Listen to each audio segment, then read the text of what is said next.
What's up guys, James here from BootWizard Boot Reviews, and today it is full tech spec review time for the Puma Future 4.1.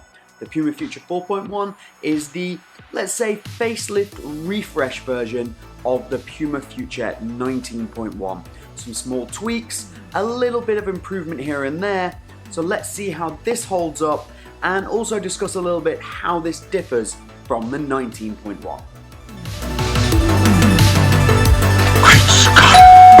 So we are going to kick things off with the upper.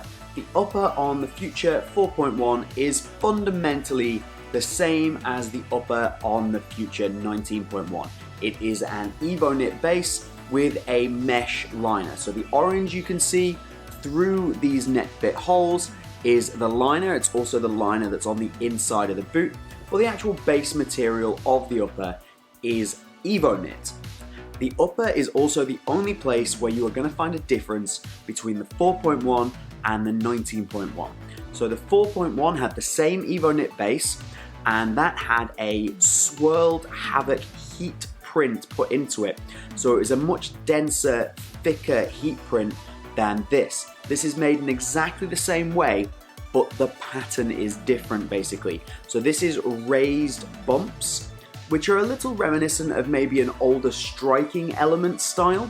So instead of having that big swirl pattern with texture, this is just a whole section of raised shaped bumps.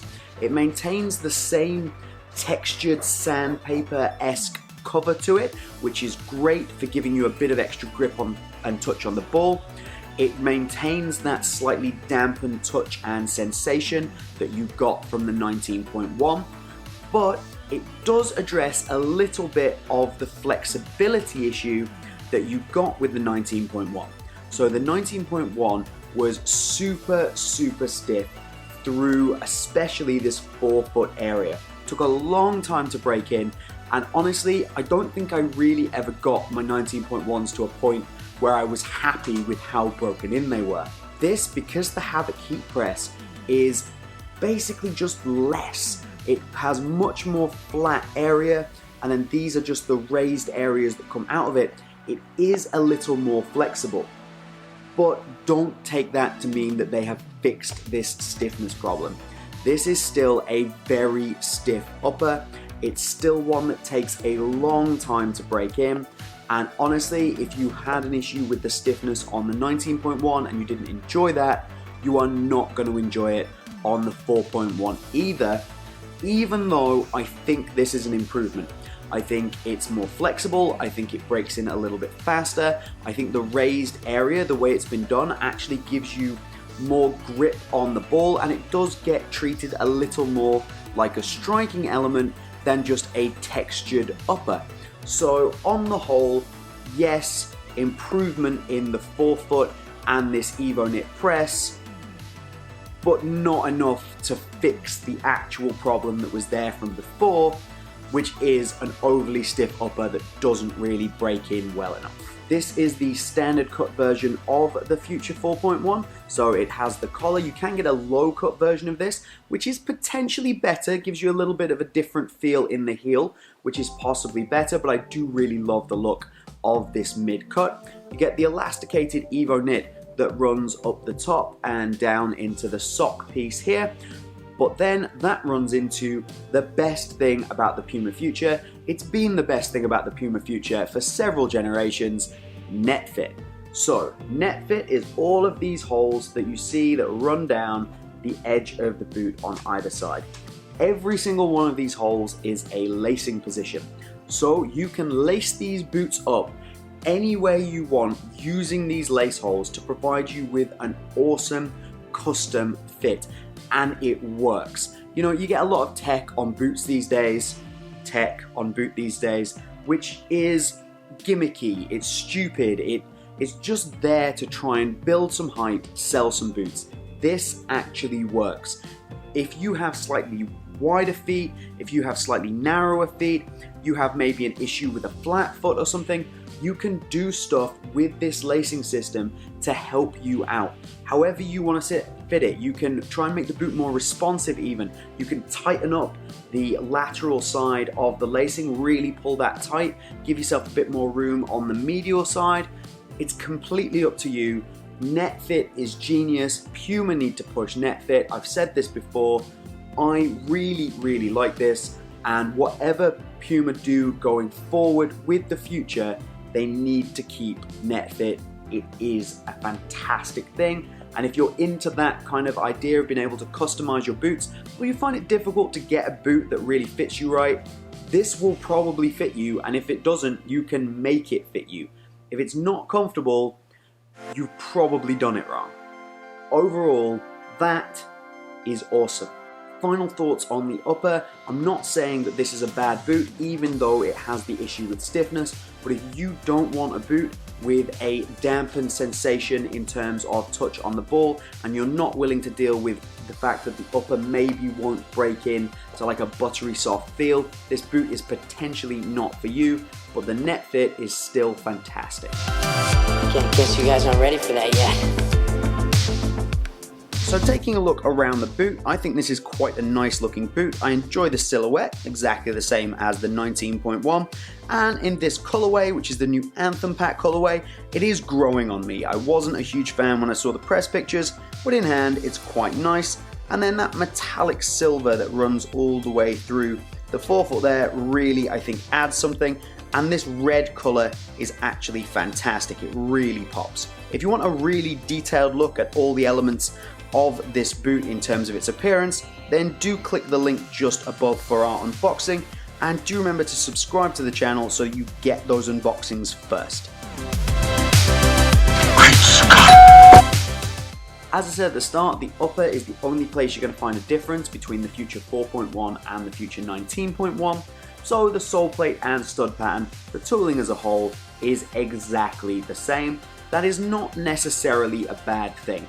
I was a little disappointed that it was the same between the 2.1 and the 19.1, but in all honesty, 19.1 to 4.1, this is just a refresh, so I'm not too upset about the fact that the tooling is the same, especially considering it's actually very good. You get the two-bladed, two conical studs in the heel, and those conical studs are fairly aggressive, they dig in very nicely, and then you get the two-bladed and then these conical studs here with the support stud there and this little toe pick stud, which I really like up in the forefoot. This is a nice stud pattern. It is reasonably aggressive. I think it suits the boot very well, and the sole plate itself is also very good. It's very stiff through the heel and the midfoot, and then nice and flexy through the forefoot with a good amount of spring back. On the whole, I think this is a great match. So the type of boot and the feeling you get from the boot with the touch on the ball and the sensation, and then the outsole actually match each other very nicely. I think Puma's very underrated for making very good sole plates and stud patterns. There's nothing really to complain about here. Is it the most aggressive stud pattern on the market? No. But is it a very good stud pattern? Absolutely. And yeah, I don't really have anything to complain about, but it is exactly the same as the 19.1. Okay, let's take a look at the weight. For reference, the Puma Future 19.1 in my size UK 8 came in at 218 grams. This one, 215 grams. There is a little bit of weight come off, I imagine, again from that change in the upper, but 215 to 218 grams, it's not a difference you're going to feel on feet or in hand. It's basically the same, and it's a good weight for this boot. It's not the lightest boot on the market, but this is definitely not a heavy boot. Pretty impressive generally. Think, McFly, think! So are the Future 4.1 good value for money? The answer is kind of. So these are 200 euros brand new, which is cheaper than most of what you're going to get from Nike and from Adidas in their top end boots. So that is a big plus. However, like I say, they are very, very similar to the 19.1.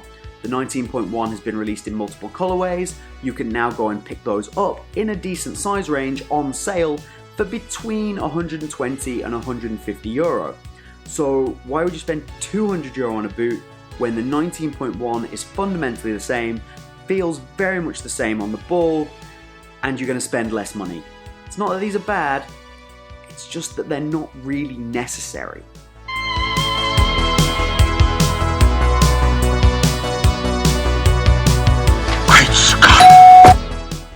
So taking a look inside the boot, you probably can't see it very well, but it has this bright orange liner that runs through the whole heel area. That bright orange liner's a very nice synthetic suede, and then running down the boot, that transitions into a single piece of mesh liner, which is what you can see through the Netfit holes. It's very minimal, but there is a nice amount of padding in the heel. The synthetic suede is nice, and it's very comfortable. The insole is this one here, single piece of mesh on the top, which is nice and soft, synthetic suede, and then on the back, actually a very nice amount of padding. So these two yellow inserts are actually a little softer than on some boots, and then this red section is a fairly standard foam, but on the whole, it's not a bad insole at all. So on feet, I think these look even better, and then in terms of the fit and the feel, like I say, I think this is really where the future starts to shine through. The customizable lacing really does amazing things, and I like the fit in general. It is quite a low profile fit in terms of it just being the two layers of material, the Evo knit with that liner on the inside, and I like it a lot. I do like the way that this feels. The only issue again is touch on the ball with that super stiff upper. The lockdown through the midfoot and lower in the boot is basically what you want it to be with the Netfit. The lacing system runs fairly deep. And then the heel lockdown is good, has the internal heel counter which does a good job. It's not mind-blowingly good heel lockdown, but it's good and I wouldn't experience any issues at all. In terms of fit, I've gone with my usual size 8 UK, and this fits me absolutely perfectly in the future. It is one of the boots that fits me the best, I find. So my advice, quite simply, is to go true to size. I also find this boot to be a very comfortable boot. It's something that I can wear and enjoy wearing for quite a long period of time. And do remember that the stud pattern is FG-AG, so you should be able to use this on AG pitches. However, I do find the studs are a little long, so in terms of comfort, sometimes on an AG pitch that's not super plush and super nice, I do get a little bit of stud pressure. And finally, something that I think will appeal to a lot of people is the width. So they're not a crazy wide boot, but a combination of a general decent amount of width and this Netfit system means that this is probably one of my top recommendations for people who have wide feet.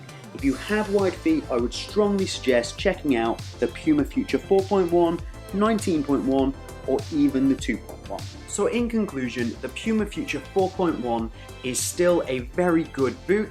The update and the refresh from the 19.1 is positive. I just wouldn't be rushing out to buy these if you already had a pair of 19.1s. It's not exactly revolutionary. They're still a good boot. They're great if you've got wide feet, but do be aware it is a dampened touch on the ball and that upper is very stiff, and don't expect it to become really soft even after break-in time. Can I recommend it? Yes, but you've got to be aware of those little things that might not be for you.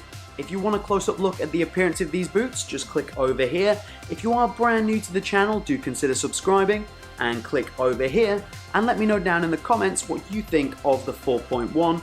Was it worth the update with it being so similar to the 19.1? Well, that's all from BootWizard today. Have a good one, and we'll see you soon.